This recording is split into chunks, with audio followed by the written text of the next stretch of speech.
my brand new bitch. Yeah, duh, hold up blood, hold up cuz, hold up sis. Alright, so it's been a hell of a year. You had Squid Game, Spider-Man, and your boy hitting 500 plus subscribers in only a couple of months. Wow! Which, by the way, if you haven't subbed, what are you doing? But in terms of music, we've also had some highly anticipated projects, some hoe-scaring music, some repetitive projects, and some that hit way below the mark in terms of musical quality. And as we reach a new year, let's take a look back at the top 10 projects that stood out the most in my opinion, and rank them, with this video being numbers 10 through 6. Okay, so at number 10 on this list is Joy Orbison's latest project, Still Slippin' Volume 1, which was this club bouncing wild electronic album that was definitely a fun listen for me and stays in rotation every day. It was wild and seems all over the place with the first listen, but once it all starts to click, it becomes this hip hop and house inspired mix of both incredible beats and interesting yet enjoyable features. My favorite tracks would have to be Better featuring Leia Sin and Born Slipping featuring Tyson, that both took these deep bass sounds to make these tracks feel like something I would run to or just vibe out to. Another track I would like to take note of is Swag with Kev featuring James Messiah and Bathe for this grime and electronic mashup to make something both wavy and smooth yet hype at the same time. Overall, this was a very fun album to listen to and really set the mood for the kind of electronic music I like to listen to nowadays.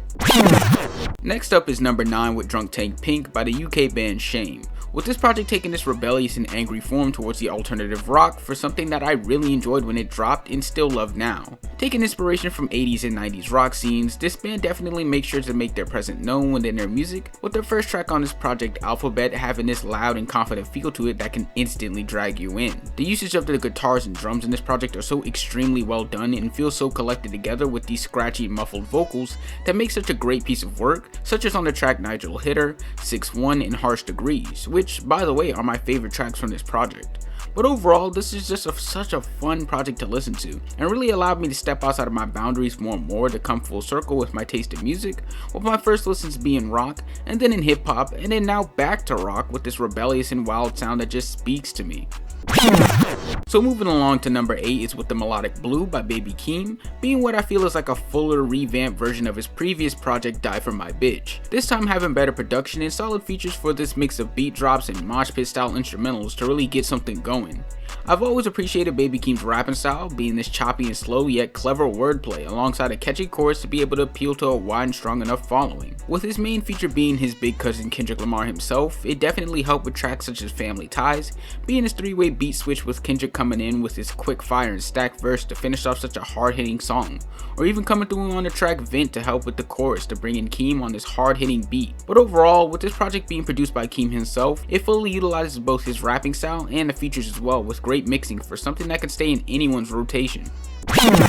Now, number 7 is something a little bit smaller, but still on a steady rise with the artist Underscores, with his project Fishmonger being this matchup of rock and hyper pop to make these interesting yet fun tracks to listen to. It takes different elements from different genres to make these wild and really all over the place tracks that I feel doesn't even need a straight direction, especially when it comes to this indie pop scene. My favorite tracks would have to be Where Did You Fall, with it changing from this simple guitar to this beat drop that I feel really complements the singing to make what seems like this deep house-like track, but instead has some nice lyrics and helps accompany the form of storytelling that goes on throughout this project. I would also like to acknowledge the track Dryland 2001, that at first seems like this scratchy guitar heavy track with steady rhythm, but then switches into this somewhat ambient and simple sound that stretches the song out like 7 minutes, but in a way doesn't even feel that long because of how everything flows together, kinda taking me out of my headspace for a bit. But overall, this was a very nice project to listen to, and I'm hoping that they get much more recognition as the year comes along.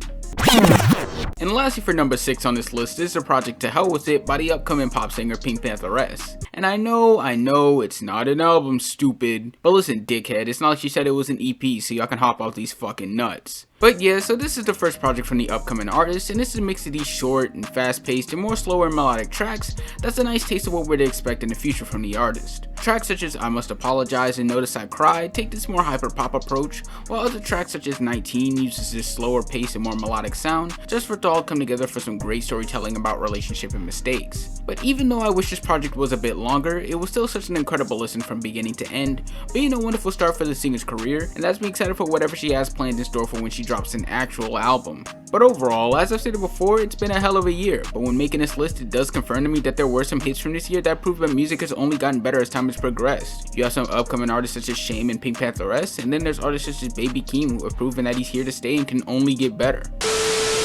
Alright guys, so this video was supposed to be up last Friday, but apparently some old dickhead named Nasir Jones wanted to drop a surprise album last Friday, which you can watch the video to right now, by the way. So you're seeing this video on Monday, and you'll be seeing the second part of this video more likely on the upcoming Friday at the end of the year, or on the following Monday at the beginning of January on the 3rd. But either way, thanks for watching. Let me know down in the comments what was your favorite album of the year while liking and subscribing to the channel. Make sure to follow my IG and Twitter, and if you like the illustrations used in this video, make sure to follow the artist as well because she's dope. And on that note, I'll see you for part 2 soon. Peace. Nobody expects the Spanish Inquisition.